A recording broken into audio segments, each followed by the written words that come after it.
Apa cerita? Kau cabar-cabar polis, kau cakap apalah macam... Betul apa? Hei! Kau jangan banyak bunyi. Mana aku tahu benda nak jadi macam ni. Kalau aku tahu polis ada situ, aku tak buat kerja. Kalau kau ada situ, dengan kau sekali pada macam John. Tunggu, Man. Tunggu. Relax lah, kawan ni. Sabar. Kau pun satu, Jack. Banyak bunyi lah mulut kau.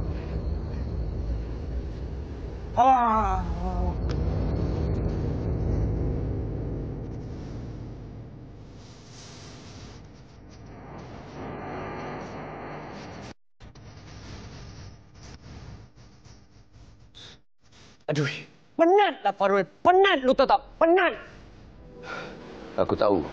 Kau pun kecewa macam aku juga. Selama hari ini tak pernah ada masalah. Tapi sekarang 2 ejen kita dah kantoi kat tangan polis.